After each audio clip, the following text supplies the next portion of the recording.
yeah, like it's even, I don't know, unique, I would say. You said it. I didn't. You said Oh, it.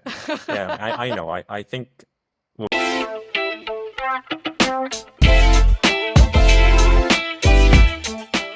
Okay, we have a couple of questions about music and about Seiyuu. I don't know if you are on top of that when it comes to Seiyuu. Seiyuu, I don't think so. No. We only know the popular ones. The voice for like the Satoshi from Pokemon and like the Goku from Dragon Ball. And Oh, you know the seiyus. classics. Yeah, you know the classics. Yeah, these are the popular ones. And yeah. So this question is mainly for me, so I'm going to answer this question. So who are the popular male Seiyus right now? So are any Seiyuu fans prominent, or are Seiyuu fans prominent or as active as J-pop fans, or are they more niche or casual in their engagement? So from my end, and welcome, I'm going to say that right now when it comes to the big names in Japan, of course we have the cliches. We have Yuki Kaji, Yumuchi, the Natsuki Hanae, we have Takuya Guchi, we have Mamoru Miyano, and we have Toshiki Morikawa.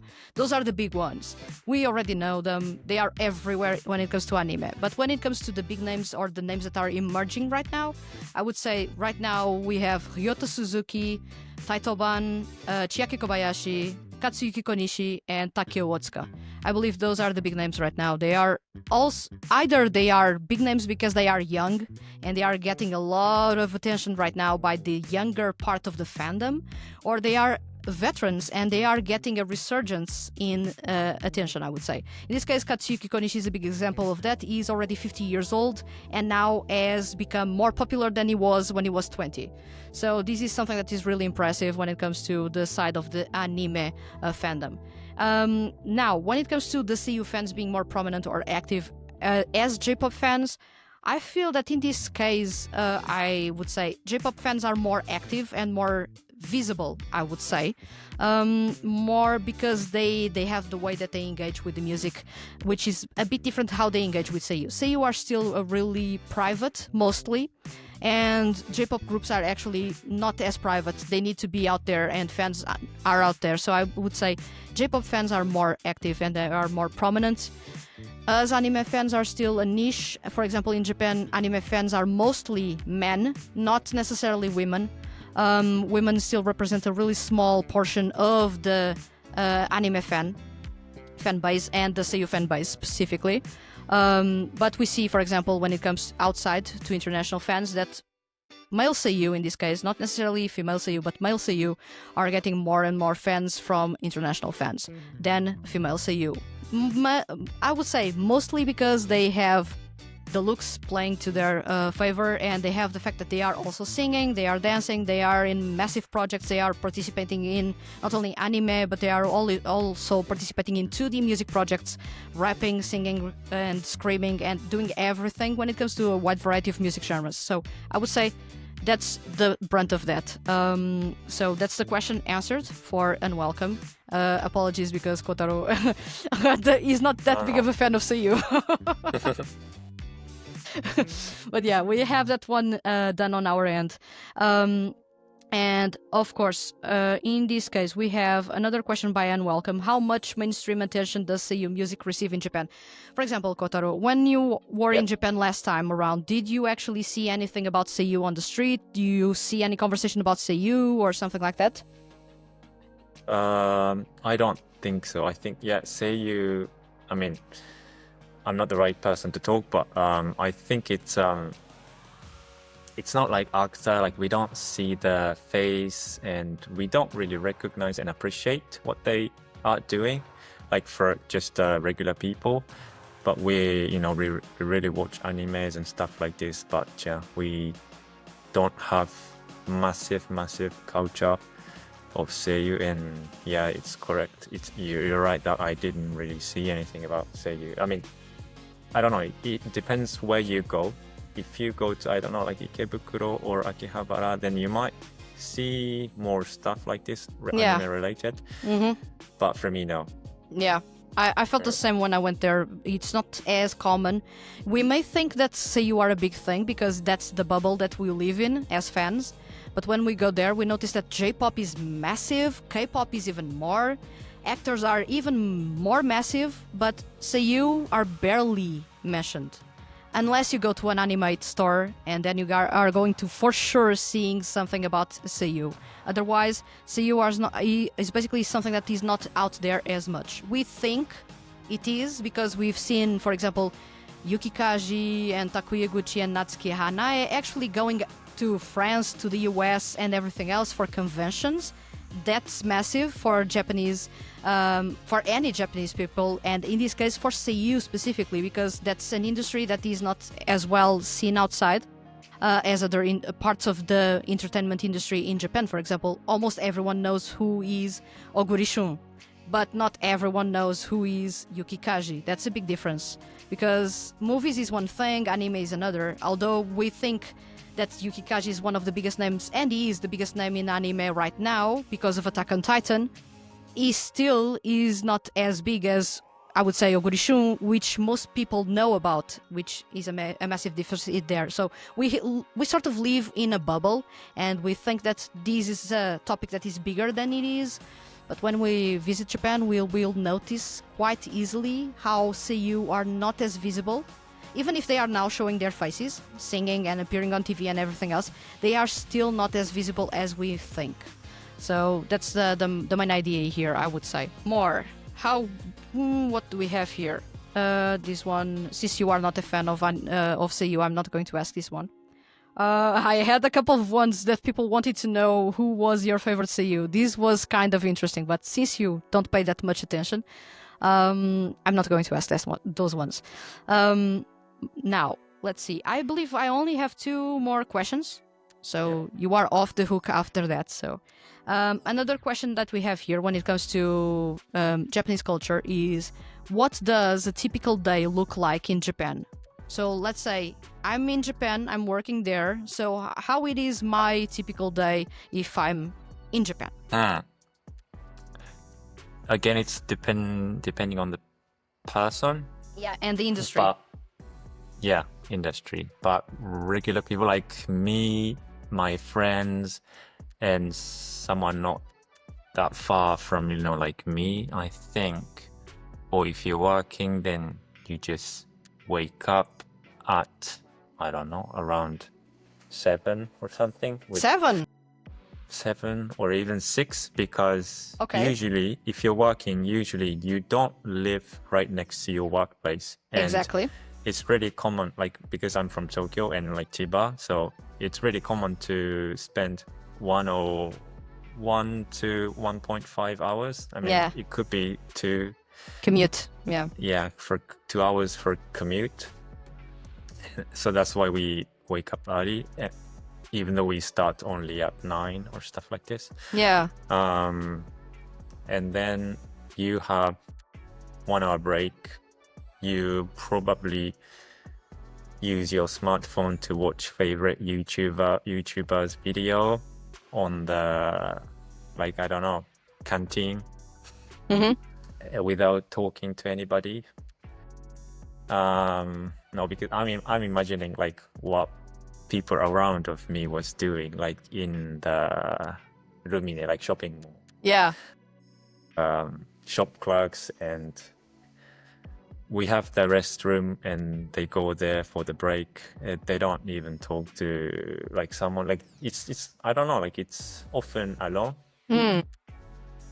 And like without talking, you spend 1 hour, you go back to work, you finish around 6, but that's just the time it's indicated, and you don't finish at 6 and you stay, I don't know, probably like 1 or 2 extra hours to do nothing. And again, like 1 or 2 hours to like commute and go back. You're already tired. You just I mean, if you're lucky, or like if you're traditional, like you have wife, or I don't know, if you're a woman, then you might have to cook for your I don't know, husband, or like just both of you. That's really tough. I can't imagine. But there are people like this. And so you're always tired, and you finish eating. I don't know. Nowadays, we don't really watch TV, so we just, I think our generation, especially, like we don't, I mean, we have TV, but we watch Netflix and like YouTube, Yeah. and stuff like this. And then, well, take shower. Like we don't really, I'm not sure. It's probably just for me, but I don't take baths that often. It's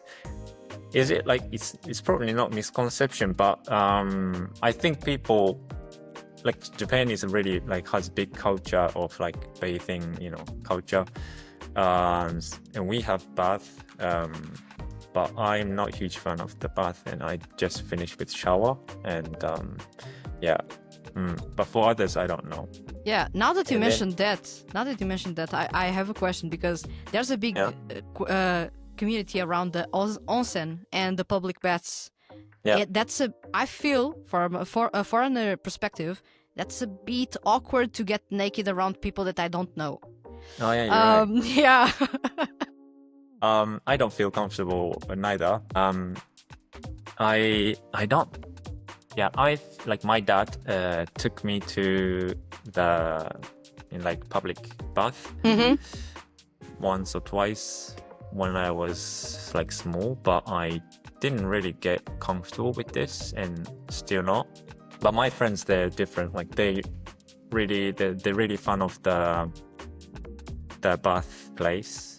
We even have like a bigger one. It's not like a small one in the city. Like we have almost like a shopping center. Oh. And you have like massage massage chairs and restaurant inside. It's almost like theme park. Okay. But mainly it's to take a bath. Okay. And then after you finish, you have a bunch of things to do. Yeah. Wow. Yeah. That's a massive shock, at least for me, when I start getting into the culture, and I saw, it's common to get naked in those places. I'm not really comfortable with that, and I feel that it is something that culturally it is a bonding moment between people. Let's say for men to bond and for women to bond, but I cannot separate the fact that I'm naked there with people that I don't know, so that's a bit weird for me. But still, that's something that it is really common still, I would say, and for your generation specifically still. I don't think you have the rights to put towel like to hide. Yeah. So that's it's even, I don't know, unique, I would say. You said it, I didn't. You said it. Oh, yeah. I know. I think Japanese people know that it's a bit special. Yeah, that's something that is really special. I see a lot of talk as well about the sauna. Sauna is becoming really popular in Japan right now. It is a talk. I think it's almost fashion. Yeah, it is almost like fashion right now. So people go to onsen, they are traditional. They go to sauna, they are trendy. So that's almost the same. You are getting naked with other people. So yeah. So thank you very much for that question. And right now I have a last question here, also from NS. And are there any Japanese etiquette rules that you still follow now that you live in Europe, and especially Japanese etiquette rules that you feel that may sound or look a bit weird for foreigners, but that you still do because they are really something that you did in Japan, so that's pretty much okay for you? Well, first I absolutely don't like step inside with my shoes inside my apartment. I live in an apartment, and right behind the door I wear shoes, but I never step inside my apartment with my shoes. Even though, in France, I think, there are people that who wears shoes inside, and there are also people who wear slippers. I'm not sure. What about you? Like, you wear slippers or you wear shoes inside? Slippers. I don't get inside my house with shoes. At least that's something that I don't do since. But that's but I was not like that when. I was not like that. Since I lived in Macau in 2019. that changed for me completely, because before that I would get inside the house with the shoes, but after living in Asia I felt I'm doing such a mess bringing the dirt from those shoes inside the house. So I started the tradition of using slippers everywhere inside the house, even for people visiting me. I have a pair of slippers for them.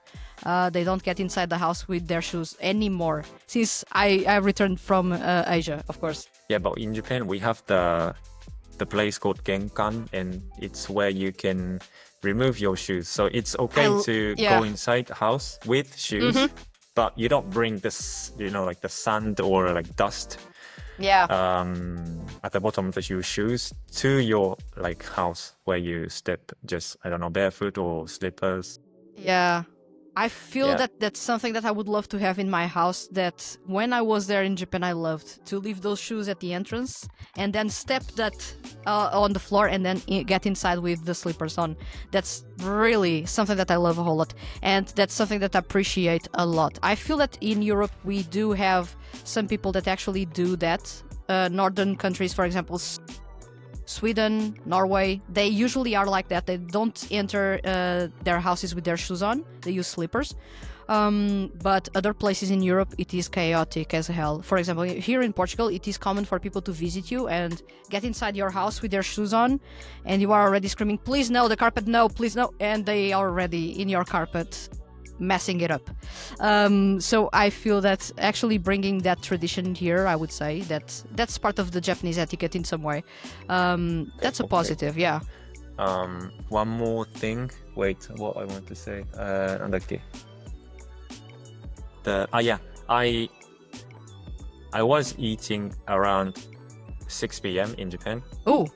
And I still continue in Europe. Nice. Yeah, and it seems it's a bit weird. In some countries it is.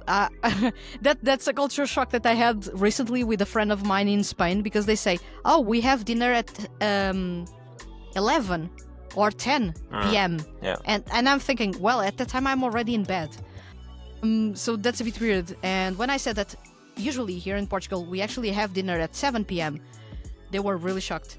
So when I saw that Japanese people actually opened the restaurants at, I believe, at 5 p.m. for dinners, I was surprised that they are in my wavelength. I need to have dinner close to 6, 7 p.m. So that's something that usually it will shock a lot of people in Europe, I would say. And I would say also in the US. It's not that common to eat so early, but Japan actually they eat a lot early. Same for lunch. Like we start, like the lunch menu starts at, I don't know, like 11 to 1 p.m. Yeah, I noticed that. But like people from Europe like usually eat, I don't know, from 1 to 2, 3, I don't know, even 1. Yeah. It's usually that, and usually when you are seeing the guides for travel, they say, please pay attention that the restaurant closes at 1. And people are thinking, but I'm going to start eating lunch at 1. So you need to actually repurpose that and change that, because they are going to close at the time that you want to actually get there. There are places that are exception. For example, Ichiran Ramen is always open. So people can go there. But for example, when I was in Tokyo, there's a place near H&M in Shibuya Crossing. And they were already serving sushi at 11 a.m. I thought that's perfect. I needed to eat something, because I'm going to then get into the Shinkansen to Yokohama. So I need to actually eat some stuff early and then get into the Shinkansen. So yeah, it was actually interesting to see that Japanese people eat a lot early. For example, when I was in Osaka, I noticed that when I went to the konbini at 5 a.m, there were already people leaving the konbini with food at 5 a.m. They are going to eat breakfast at 5 a.m. That's too early. I was only there to get some stuff because I was going to prepare to eat at 7 or 8. But people were already there eating and going to work at 5 a.m., 6 a.m. So that's really, really early. So I can understand why the lunch is a bit early, and as a result, the dinner is also early. Yeah, and the convenience store, I think it depends on the outlet, like the convenience store. But if you like go to convenience store, I don't know, around 8 p.m, I think could be almost empty. Yeah, like I the noticed bento that. section. Yeah. Maybe not in Tokyo, but in Osaka, I noticed that I went there for the sandwiches at Lawson. Lawson is amazing for sandwiches. There were no sandwiches at 8 a.m. Nor even choux cream pain, nothing. There was nothing there. That Yeah. happens. Yeah, but if you go at 5 a.m., which I learned Like 5, 6, during my second day something there. around that. Yeah, I went there really early to get my food and then go to bed again and then wake up to eat that food that I got from the konbini, because otherwise I wouldn't have anything to eat. Yeah, you're right. That's Japan for you, basically. Do you know why we start eating early? Do you have No. any idea why we start? I don't know. It's my theory, but it's same for like Nordic people. Like because we don't have the sunlight until like late. I don't know, like 8 or 9, for example, for Portugal or France, Spain. I think like we have to be ready to sleep when it's dark, and well, sun goes down around 6 or 7 in Japan, and that's I don't know, noticed. probably why we. Not sure. This is just my theory. But, yeah. Oh, that's a good theory, because I noticed, for example, that the sun rises pretty early in Japan, around 5 a.m., I would say, which here would be at 6 a.m., for example. But then it is setting around 5:30, 6 p.m. It is really early to set. I remember I was one time in Osaka, and I was at Shinsekai, and I was waiting in the line to go to the tower, and then I noticed, well, it is already late, it is night. Then I checked my time, and it said 5:30, so it is still the afternoon. It already looks like night. So it throws off a little bit, but I can understand why Japanese people would actually eat early. You are not going to eat that late, I would say, or when it is full on night, because it doesn't make any sense whatsoever. So yeah, it would make sense in that case. That's a nice tidbit of information, because I didn't know. So that's a good theory to because bring apparently here. like Nordic people, they also eat around 5, 6, the Scandinavians. And I think it's because the sun doesn't exposure. like stay. Yeah, but still, for example, here in Portugal, we have the sunset at sometimes 9:30 p.m., 10 p.m., but we eat early at 7. We are eating at 7. Are we? Yeah, we are. Spanish people, no. They are actually eating at 10 and 11 p.m., which is a tad late for us. Yeah, it's quite late. Yeah. Yeah. I remember when I went there, for example, to have lunch, I found some problems because all the restaurants were closed at 12, 1, and 2. Some only opened at 3 p.m. And I was really thinking, why? Because they usually have lunch at 3 p.m., which for me is already like a snack in the afternoon. That's a bit weird when it comes to that organization. But yeah, that's a really fun tidbit in here, and I would say it is quite interesting to go there to Japan and to actually experience all of that. I usually tell people around me to visit Japan not only for 1 week, because you cannot see everything that you want to in 1 week. Yeah, even visiting just one prefecture, 1 week is not enough. Osaka is really big, for example, massive, really. I believe it's bigger than Tokyo. I feel it is massive, really. Kyoto also has a lot to explore, but it's mostly in the mountains, so prepare yourself to walk a lot up and down, because that's a lot of mountains to go to. Then we have Nara. Nara is actually a really fun place to visit. It's mostly nice to go there. You don't have many problems whatsoever. Really pretty. Air is really nice, and the waters are really clean, so that's another place to visit. Tokyo is a bit of let's say it's a massive metropolis. That's you won't feel anything like going there, but at the same time I feel that is the weirdest place to visit, because you feel alone in the middle of so many people. It's crazy. I didn't feel that until I visited Tokyo, but when I was there I noticed that there's millions of people here and I feel alone as heck. When I was in Osaka I didn't feel like that at all. So you will notice that difference in Tokyo, I would say. But it is an amazing city to visit if you are an otaku, especially a big fan of anime and J-pop music. So I would say good to visit, but the feel of the city is a tad weird, I feel, in comparison with other prefectures. Yeah. I think all the big cities like, I don't know, London, Berlin, Toka, Paris, I think it has the same problem. Like even to here, feel alone. even here, Lisbon has the same feel. Yeah. But Tokyo, it hits a bit harder because it is so many people. And it's crazy. For example, Shibuya Crossing, everyone knows how massive it is, but you are there going from one side to the other. I saw people, for example, falling on the floor and no one stopped to pick them up, to help them out. That's crazy. In Osaka, if you actually tumbled in the stairs, people would come to you to actually help you out. So there's a big difference in there, in which you are just a passenger in Tokyo, not really living, you are passengers in some sort. And in the other cities, you feel more cozy, more warmth in there, I would say. So that's a bit different in terms of tone. But I would say, if you want to visit Japan, do go visit those places, but try to mix it up with some cities around. Nara is really good, Kobe is really good. I would say Nagano is really good. Yamanashi also, Yokohama, Chiba, if people actually want to go to Chiba. You already said that Chiba doesn't have anything to see. Yeah, just a single mountain, beaches, the water is not clean. Yeah. Disneyland, and that's it. That's an option. Yeah, if you want to see an exception to the clean Japan, you can actually go to Chiba. That's the difference. But yeah. I feel that we have talked about everything we had here in this episode. This is going to be a double episode in here. So for everyone watching this is part 2 already of the episode. The part 1 was already premiered in the past week. So if you want to, go check the YouTube channel for the other part of this episode.